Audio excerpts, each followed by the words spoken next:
Hoy tenemos como protagonista al doctor César Ramírez. ¿Qué tal, doctor? ¿Cómo está? Pues muy bien, encantado de estar aquí.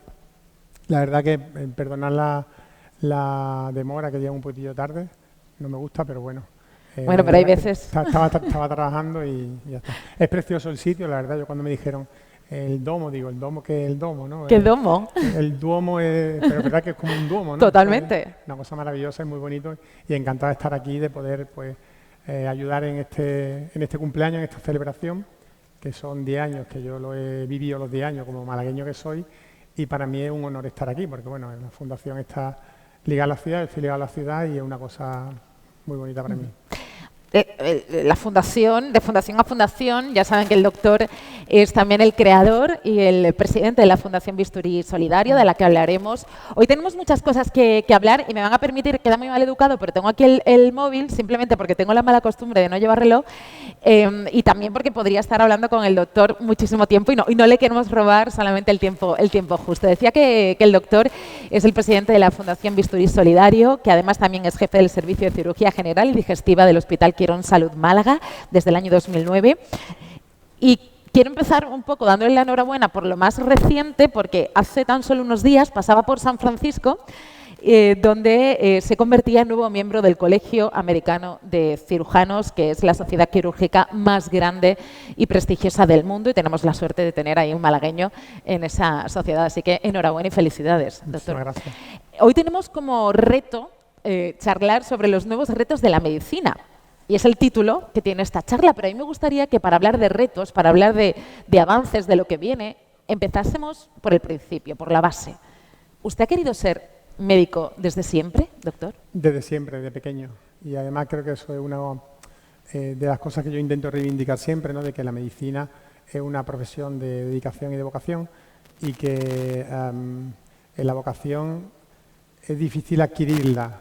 Con el paso de los años se puede trabajar, se puede mejorar, no es como, digo, hay muchas virtudes en la vida. Dice, hay gente que sabe hablar muy bien, pues sí, hay gente que sabe hablar bien de cuna y hay gente que lo va desarrollando durante la vida, pero si no sabes hacerlo bien desde el principio es muy difícil que por mucho que te desarrolles lo llegues a hacer muy bien, ¿no? Pues la vocación en la medicina yo creo que pasa un poco eso, ¿no? Que tienes que tenerla desde pequeño y no solo la vocación de querer ser médico, sino una vocación de querer dar servicio y de querer ayudar a los demás, que la vocación hoy en día no se tiene solo en la medicina, hay profesiones como todo relacionado con la educación, el propio periodismo también, hay muchísimas profesiones vocacionales y yo creo que cuando uno es más feliz y cuando uno mejor ejerce su profesión es cuando la tiene como yo digo, cuando la tienes de serie, ¿no?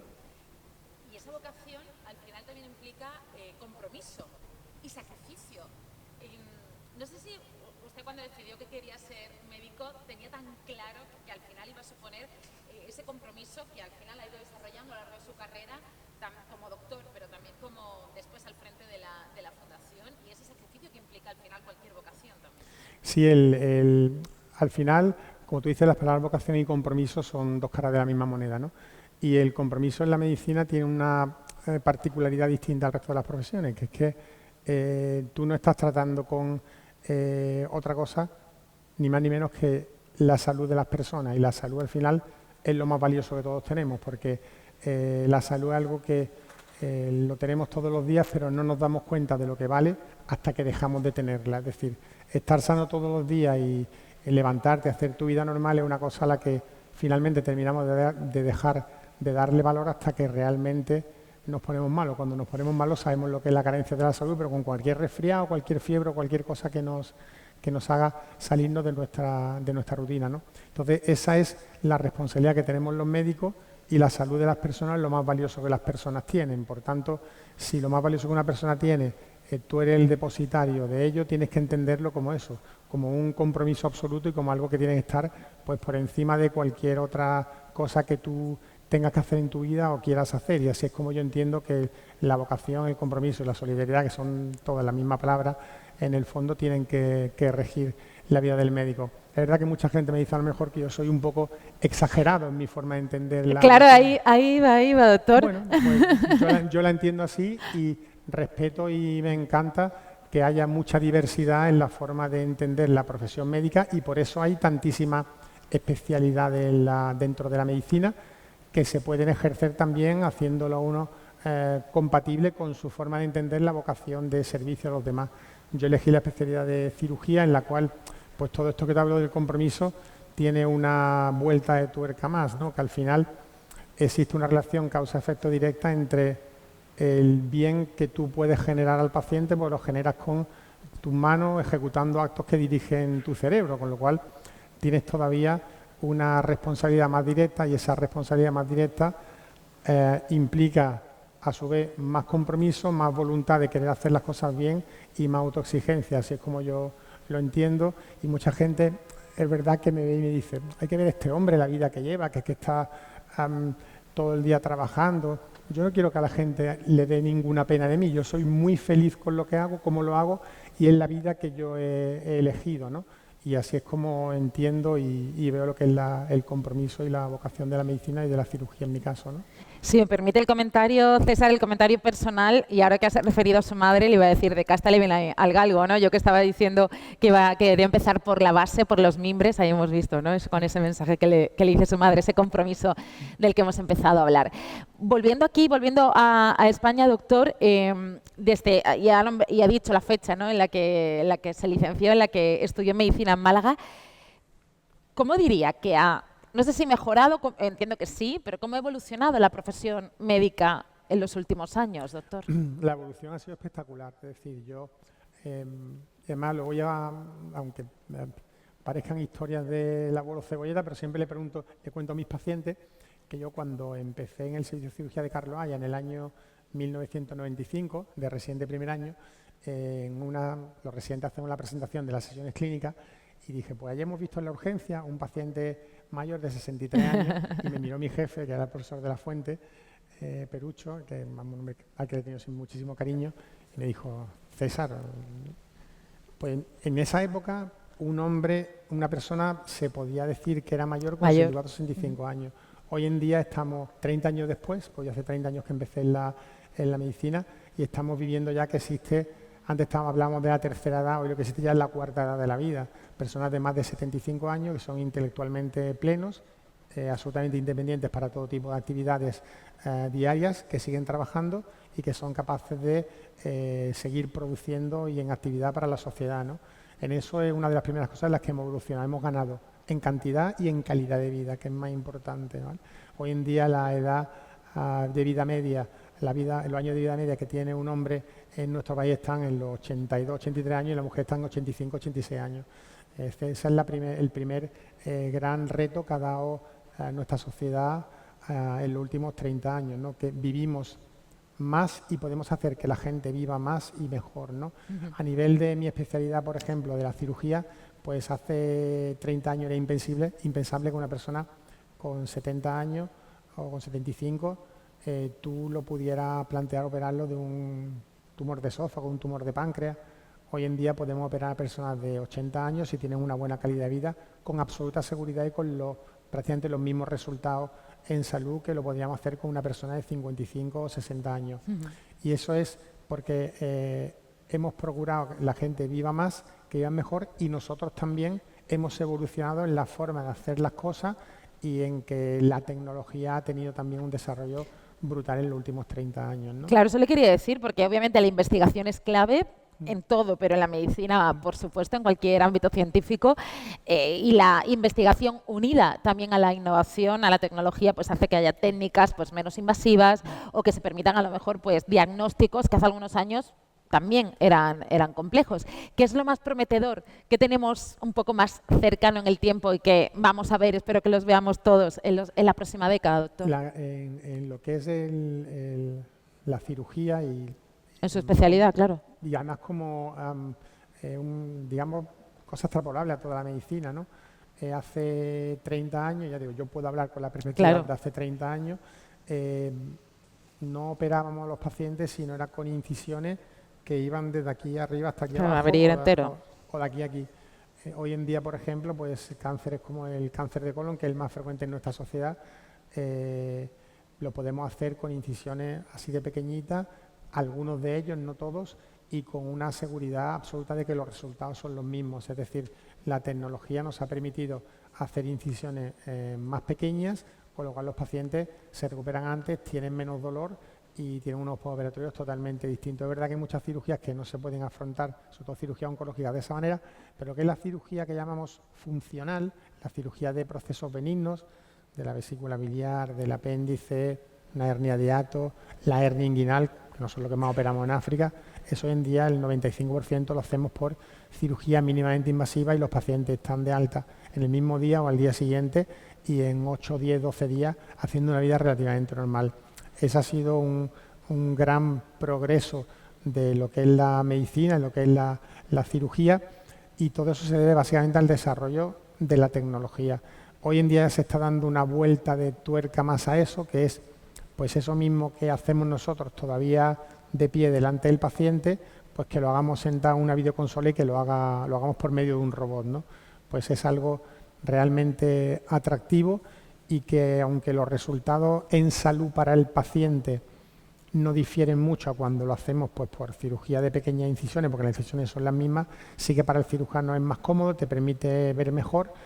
Y bueno, es como en toda la medicina, esto te estoy poniendo un ejemplo, es el gran reto que veo yo de los próximos 20 o 30 años que tiene la medicina, ¿no? Que es cómo integrar todo este desarrollo tecnológico que nos espera, la Google Glass, la telecirugía, la cirugía a distancia, cómo integrarlo con la esencia pura del médico, que es el tratar con el paciente, el cogerle la mano y el darle la mano, ¿no? Yo siempre digo que yo al final tengo la suerte de que hago cirugía en las dos fronteras del mundo, en Málaga, en una ciudad en la que existe medicina y cirugía de primer nivel, en la que nadie tiene que irse hoy en día de Málaga absolutamente para tratarse de nada, que en eso también ha evolucionado mucho la medicina, pero luego lo hago también donde no hay absolutamente nada, donde no tienes tecnología y donde tienes lo más básico, ¿no? Y ahí es donde tú ves las grandes diferencias que hay y algunas veces pues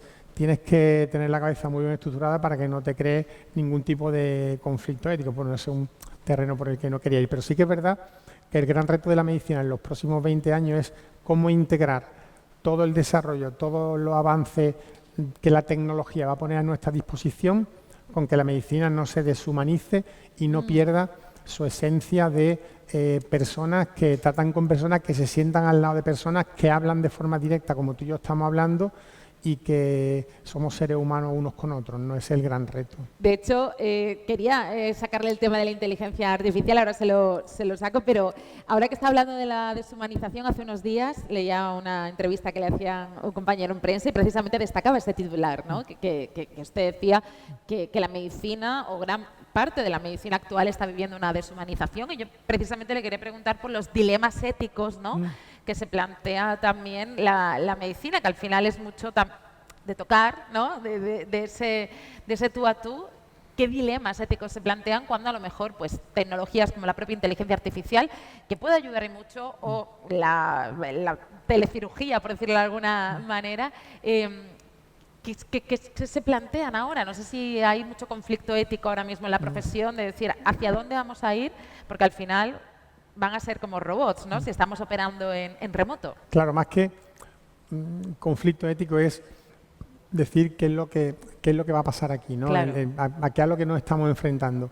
Cualquiera que piense que por estar hablando de lo que es la humanización de la medicina, por el componente de trato de persona a persona, que César parece un clásico, está en contra de la inteligencia artificial, está totalmente equivocado. La inteligencia artificial está aquí para quedarse, igual que la cirugía robótica. Lo que tenemos que hacer es ser lo suficientemente inteligentes para saber darle el sitio que tienen de forma que nos puedan ayudar, y en un sistema de salud como el nuestro, que eso no debemos olvidar nunca, que es un sistema de salud deficitario económicamente, en el que existen unos recursos limitados, para poder atender a una población determinada de la manera más eficiente posible, es decir, que se pueda atender la mejor cantidad de gente posible y de la mejor manera posible con unos recursos económicos limitados. Ahí es donde está el gran dilema, ¿no? Es decir, todo eso hay que integrarlo, hay que darle su sitio y sin perder la esencia de la medicina. Yo siempre digo que a mí, por ejemplo, pues cuando haya que hacer cirugía robótica, que me va a tocar pronto ya, voy a hacer cirugía robótica. Lo tengo clarísimo porque es bueno para mí, lo que es bueno para mí es bueno para el paciente. pero voy a hacer cirugía robótica aquí en Málaga y voy a hacerla sentado en la videoconsola con el paciente aquí, ¿vale? No voy a operar a ningún paciente que esté a 5.000 kilómetros de distancia, porque eso desde el punto de vista tecnológico suena fenomenal y suena como titular de un medio de comunicación fantástico. Claro. Pero mi pregunta cuando lo he visto esto en los medios de comunicación es porque nadie se ha preguntado al paciente que se ha operado quién se ha sentado delante a explicarle la intervención, Claro. ¿vale? ¿A quién le ha preguntado al paciente cuáles son los riesgos y las complicaciones a las que me enfrento cuando me opero? El que lo haya visto, lo ha hecho por medio de una pantalla a 5.000 kilómetros, cuando te tienes que operar de un trozo de riñón que te quitan o de un cáncer de próstata, de un cáncer de colon, yo creo que es una cosa lo suficientemente importante como para que si tú tienes la posibilidad de sentarte delante del médico con 1 metro de distancia y sin ninguna barrera de ordenador, lo hagas, ¿no? Hay cosas que no hay necesidad de decir la tecnología va a llegar a esto, ya sabemos a dónde va a llegar la tecnología, nos tenemos que subir a ella, ¿no? Pero hay cosas como lo que te digo, ¿quién le da el consentimiento informado al paciente que se va a operar? ¿El que lo va a operar a 5.000 kilómetros, que le manda un fax para que se lo firme y se lo devuelva, o el que está al lado? El que está al lado, que es el que va a dirigir el proceso electrónico con uno que lo opera a 5.000 kilómetros, cuando el paciente haya que hablar con la familia después de la cirugía, ¿quién habla? ¿Uno haciendo una videoconferencia o lo habla el que ha estado allí delante diciéndole que el que la ha operado es el otro? Al final, los pacientes cuando se tratan tienen que tener una persona responsable y esa persona responsable es deseable cuando es una cirugía la que se te hace, que se pueda sentar en la tuya, que pueda hablar contigo y que pueda estar a tu lado. Por eso te digo que es la integración de la tecnología, de todo lo que nos viene con el humanismo. Ese es el gran reto de la medicina de los próximos 20 años, es decir, casar las dos cosas y que no se pierdan ninguna de ellas. Obviamente la tecnología no se va a perder porque está aquí, pero que no se pierda el humanismo es una responsabilidad nuestra, de los médicos, de las personas que rigen en las facultades de medicina, de las personas que rigen en las consejerías de salud, de las personas que rigen finalmente el Ministerio de Sanidad, ¿no? Ahora que me habla de las facultades de medicina, justo antes de entrar he mirado la nota de corte en la que se ha quedado medicina aquí en Málaga, ya que estudió aquí el doctor, este año, y tengo aquí el dato apuntado para que no se me vaya ni un decimal. 13,433. Es la segunda nota más alta después de la doble grado, matemáticas con ingeniería informática. Ya saben, ahora con esto de los cambios, la nota máxima es un 14, ¿no? Y hay un 13,4. ¿Es todo la nota, doctor? Ahora que me está hablando del reto de la medicina en los próximos 20 años y que muchos de esos doctores y doctoras están ahora mismo en la facultad, ahí en Teatinos estudiando. ¿Lo es todo en medicina? No, no lo es todo y de hecho al final es una cosa muy buena, es decir, esto no perdamos el norte de las cosas, es decir, que la gente piense o diga que el que va a estudiar medicina tiene que tener de un 13,4 para arriba, no se considera una cosa mala. Tenemos que son gente que han sacado una notaza en selectividad, que han sacado una notaza en el bachillerato y eso ya pues te permite saber que por lo menos la gente que van a estudiar medicina son gente que tiene por lo menos una capacidad intelectual muy importante y eso no puede ser malo nunca para ninguna profesión. Otra cosa es que hoy en día, pues porque es la voluntad y además como están funcionando las mentes de los estudiantes jóvenes, pues esta agregación de gente alrededor de unas notas determinadas también supone el deseo de vincularse a una élite intelectual supuesta que es muy bueno para la medicina, pero muy malo para muchas personas que tienen, muchos jóvenes que tienen mucha vocación también y que con un 12,9, un 12,8, un 12,7 se están quedando a las puertas de poder estudiar la carrera de medicina, por lo menos en una universidad pública, ¿no?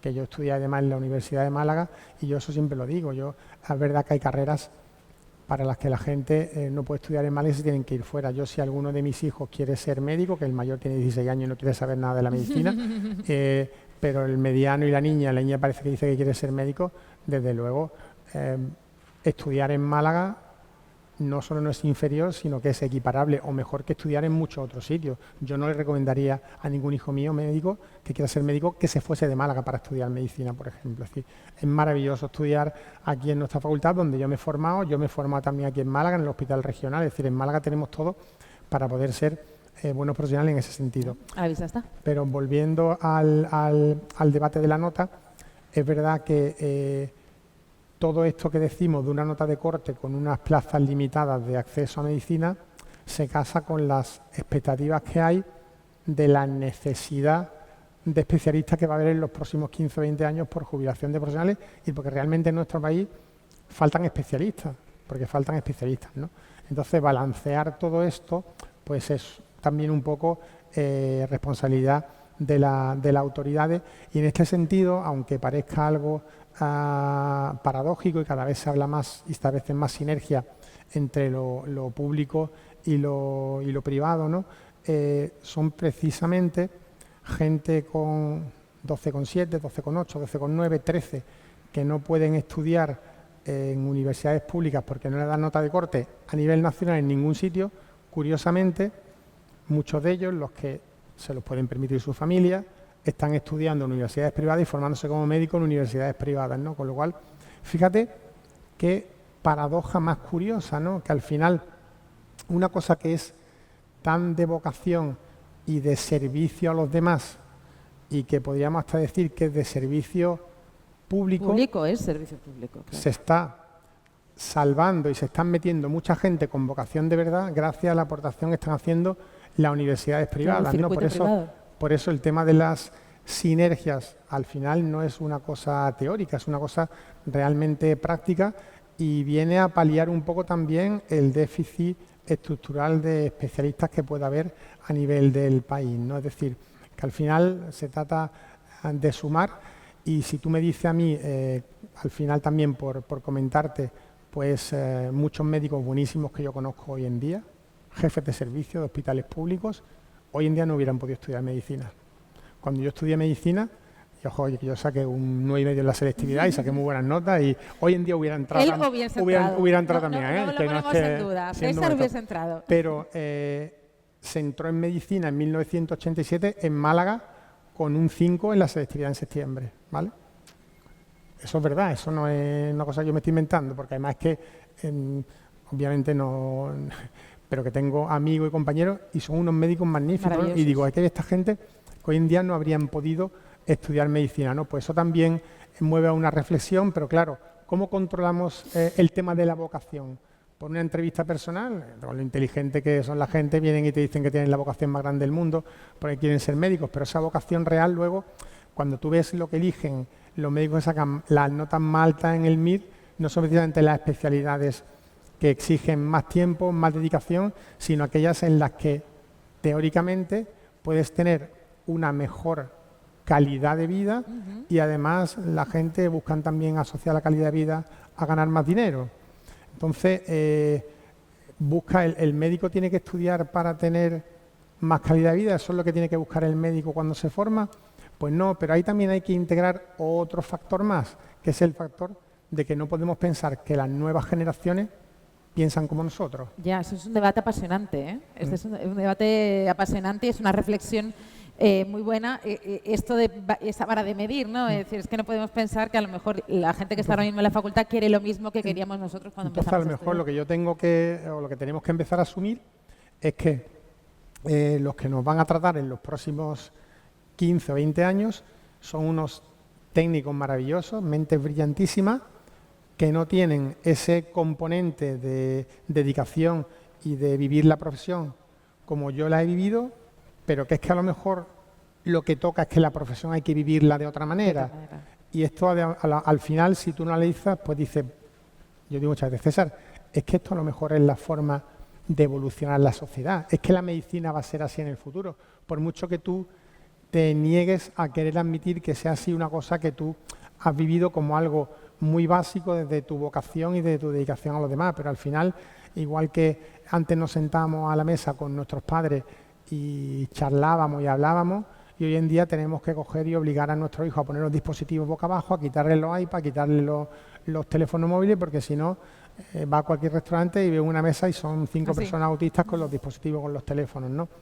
Pues a lo mejor es que tenemos que pensar que estas son las nuevas formas de comunicación, es la nueva forma de evolucionar la sociedad y hacia esa forma de entender la medicina vamos. No es que nos vayan a operar peor ni nos vayan a diagnosticar ninguna prueba radiológica peor, ni nos vayan a interpretar ningún análisis peor, ni nos vayan, no, nos van a ver igual de bien o mejor, porque técnicamente son gente fabulosa, entregadísima, pero esa vocación de humanismo se va a perder. Pero ¿y si las nuevas generaciones de gente que no son médicos a lo mejor tampoco no lo valoran? No van a necesitar ese humanismo porque están viviendo una sociedad más deshumanizada por culpa de la propia revolución tecnológica? Pues ahí es un tema ya Uy, no sé si me gusta mucho lo que está planteando el doctor, ¿verdad? Yo que le quería hablar precisamente de las habilidades que necesita una persona para ejercer la medicina, y lo quería relacionar con algo que comentaba al principio. Como decía el doctor, hace poquito ha estado en San Francisco, donde bueno, pues lo han nombrado miembro de la Academia Americana de Cirujanos, del Colegio Americano de Cirujanos, donde ha pasado un exhaustivo examen en el que se ha visto pues su amplísima trayectoria, esos 6 diplomas europeos también que tiene, que es el único doctor en la Unión Europea que los tiene, su maravilloso currículum, pero donde también, doctor, le han valorado otras cuestiones, una entrevista personal, y donde han visto, no sé si decir su humanidad, pero sí que lo han tratado de tú a tú, doctor. O sea que para entrar en el Colegio Americano de Cirujanos sí que han valorado esa otra parte, además de la técnica. Sí, eso ellos lo valoran mucho. Ellos todavía... o sea que hay un poquito de esperanza. Sí, ellos todavía, con todo lo que son tecnológicamente, que son, pues van muy en avance en todo, aunque como te digo, ya esto de que hace 40 años me voy a Houston a tratar menos, esto ya no hace falta hoy en día, pero sí que es verdad. Pero ellos todavía eso lo tienen muy asumido. Cuando tú vas a la entrevista con el médico o a una consulta, lo normal es que el médico te reciba no con una mesa de consulta, sino en una mesita redonda como la que tenemos, te sientas al lado, se sientan tus familiares. Es muy raro ver a un médico o un especialista en Estados Unidos en una consulta que lleve una bata puesta, porque ellos lo interpretan como una manera de intentar acortar un poco la relación médico-paciente. Y ellos valoran mucho la capacidades personales y relacionales del médico, y la capacidad también del médico de ser un elemento activo dentro de la sociedad, ¿no? Dentro de la sociedad y dentro de lo que ellos llaman community, ¿no? De hecho, en el juramento de ingreso al colegio, pues una de las cosas que dicen: juro poder o estoy dispuesto también a poder ayudar a mi sociedad y a estar dispuesto a ser una persona activa en todo lo que se refiere a la información. Ellos le dan muchísimo valor a eso. Una dimensión más social, ¿no?, de la medicina. Y en eso también, pues, una de las habilidades que el médico tiene, y que es de las cosas que te decía al principio, de las que se tienen de cuna y se trabajan, pero si no se tiene cuna no se tiene, es la capacidad de comunicación y la habilidad social que tiene el médico, ¿no? Y es una cosa que los americanos también lo valoran mucho, y una cosa a la que los médicos tenemos que prestarle mucha atención. Yo siempre digo que yo voy a operar un día, a lo mejor puedo operar 5 o 6 personas en un parte de quirófano programado. Nunca tienes tú que interpretar que esos son 1, 2, 3, 4, 5, 6, son 6 personas que están viviendo un evento trascendental en su vida.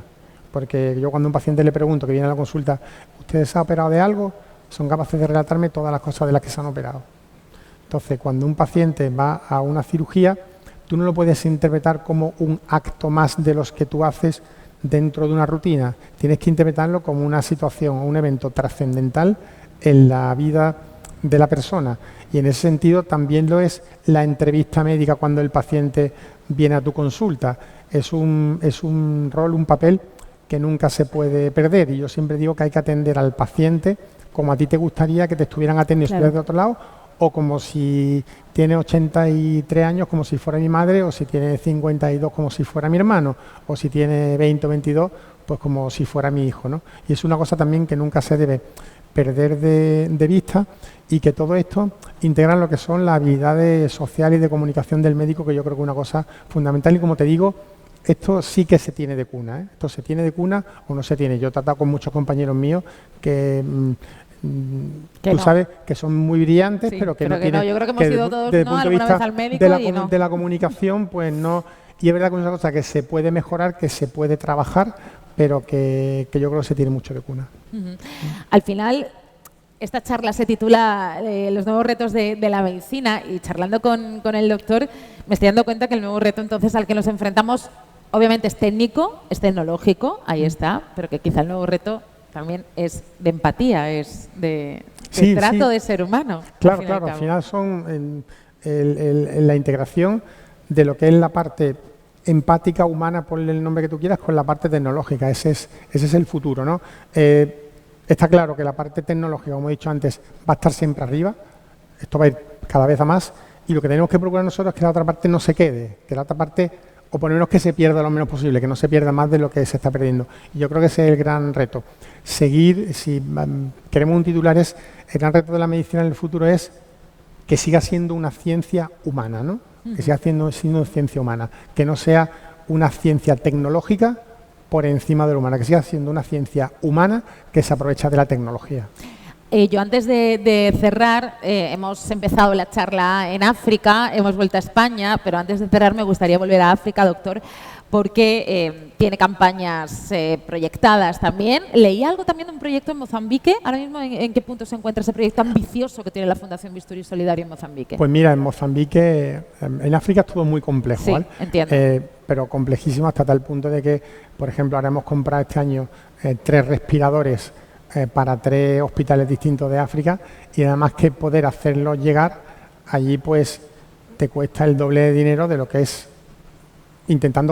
contactando con el proveedor y todo, pues porque allí hay que pagar un montón de cosas que se te escapan, y suerte de que llega la cosa al final, ¿no?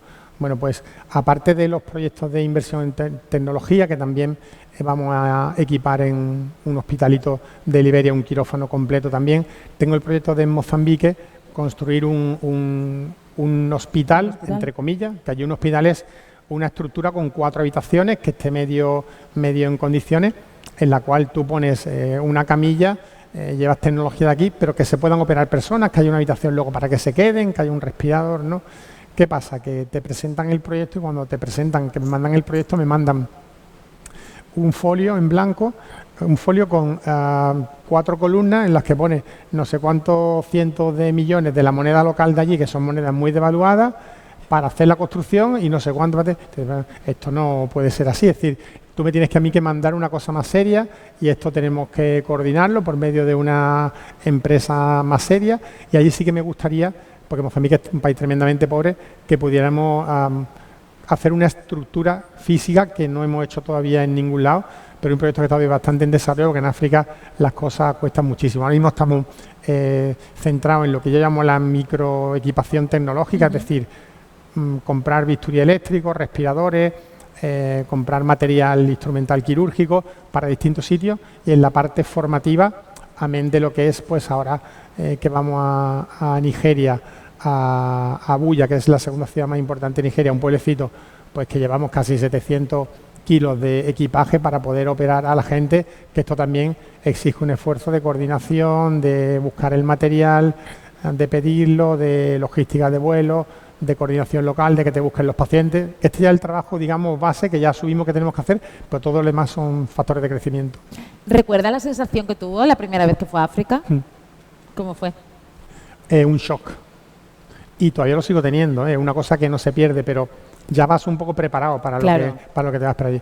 Pero fue un shock porque el olor de la tierra es distinto, el olor de la gente es distinto, y tú dices, estás en un mundo en el que tú nunca podías pensarte que existe, ¿no? De hecho, antes que hablaba de mis hijos, una de las cosas que quiero hacer cuando sean un poco mayores es que vengan conmigo, ¿no? Para que vean niños que, como todos nuestros hijos, que tienen de todo, que no les falta de nada, que tú como padre además tiendes a la sobreprotección con ellos, que vean cómo hay niños que no tienen de nada, que se ponen 2 zapatillas viejas que tú les llevas, y que son capaces encima de estar sonriendo todo el día y de ser felices, ¿no? Y tú eso, pues al final, una de las enseñanzas que te llevas y que aprendes desde el principio es que tú no tienes ningún derecho a considerarte un infeliz, claro, nada más que por el hecho de poder vivir en Málaga, levantarte con salud todos los días, tener un puesto de trabajo y poder comer todos los días, ¿no? Te devuelve a cosas muy básicas de la humanidad que estamos perdiendo, ¿no? por cerrar, el lema de este cumpleaños, de este 10º aniversario de la Fundación Unicaja, doctor, es 10 años de ilusión, y yo charlando con usted, y espero que también lo hayáis percibido, se sigue notando ilusión, ¿no? En el doctor. Entiendo que eso es muy importante, independientemente de todo lo que acabamos de hablar, de toda esa parte técnica, de toda esa formación, de toda esa parte humana.